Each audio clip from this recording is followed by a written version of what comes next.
Hello there fellow gamers and fellow Battlestar Galactica fans, welcome back to my channel. This is of course Uncle Fester 382, and in today's video we will be discussing the fifth and final expansion of what's come to be known as Season 1 of the game Battlestar Galactica Deadlock on the Xbox One. The fifth and final expansion, entitled Sin and Sacrifice, was released on the Xbox on the 19th of March 2019, and unlike the previous story missions of the game, features and takes place just after the end of the First Island War. Sin and Sacrifice, which is rather a large update this time around. The update will bring a new story campaign to the game with 11 new story missions. These missions are set after the original Deadlock campaign and the last expansion, which was Operation Anabasis, and will revolve around the Admiral of the Colonial Fleet, Lucinda Kane, and also is reported by Slytherin. It is their hope that it will write new pages in the lore of the Battlestar Galactica universe and will tell the story of one of the most critical junctures of the First Island War. Okay, in addition to the 11 new story missions that we're getting with this new update, they have also introduced a Colonial Fleet radio chatter voice pack. This new voice pack system features over 1,100 unique recordings, and it's all designed to inject more drama and tension into the Battlestar Galactica game. And this radio chatter is also present in both the combat and the cinematic replay function available, and is all focused around making the fleet experience even more immersive than what it has been before. I'll put a link at the top of this video of a skirmish game I did recently featuring this new radio chatter system. I would recommend that you go and have a look at that and give it a watch to see exactly what I'm talking about if you are not entirely sure. The new radio chatter system is brilliant. It's a logical next step in the development of this game.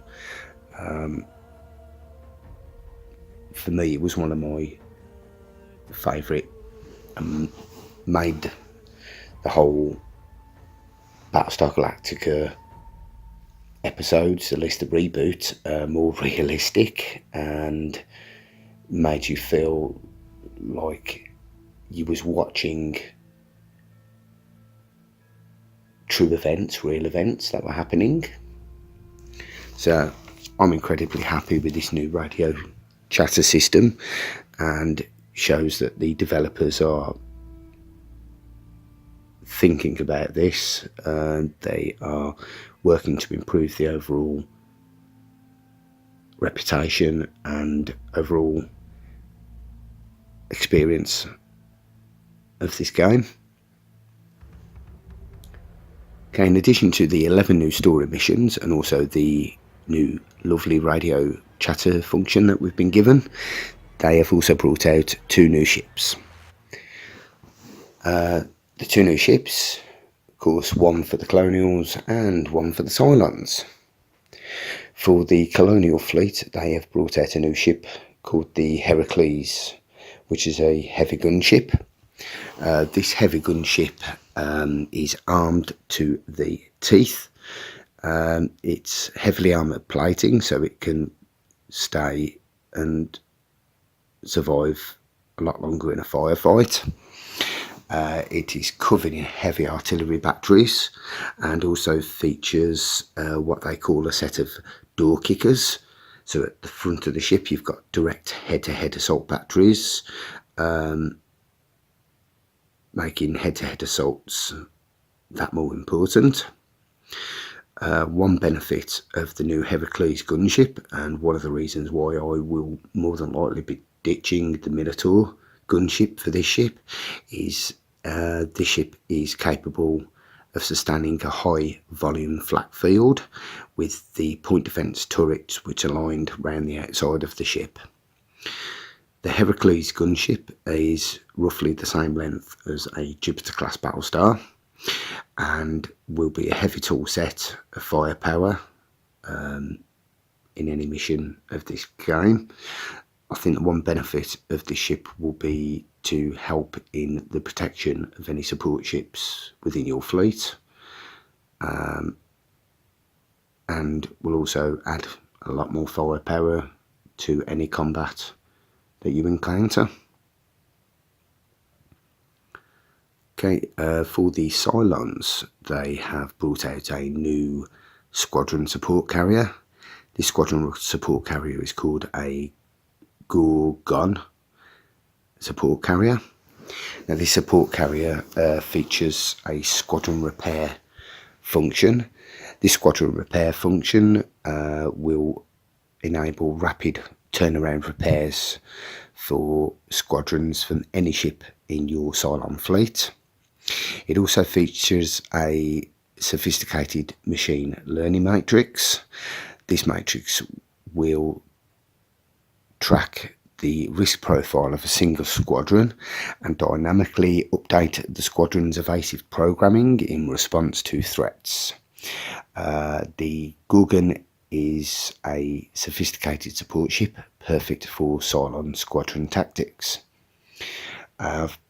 During the course of this game, I've used the Gorgon support carrier in a couple of skirmish games so far, and it's a good ship. The repairs are quite good for this, and it also appears the new machine learning matrix actually helps keep your ships in your squadrons in fighting a lot longer than what it did do before.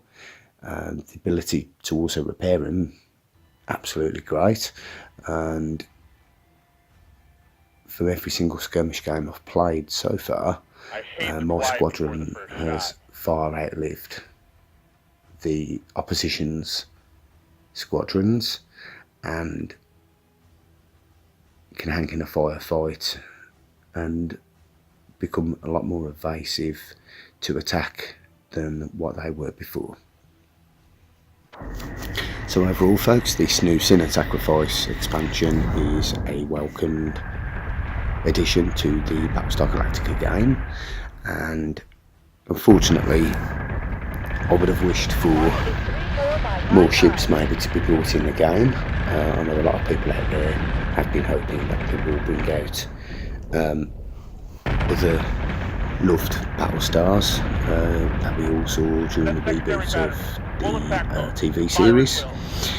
So hopefully when it comes to them starting season 2, they will give some serious thought to some of these other ships that we are all hoping that they will bring into this game.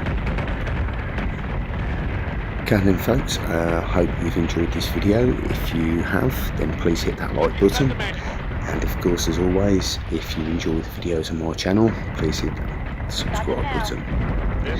Okay folks, thanks for listening and happy gaming. See you next time.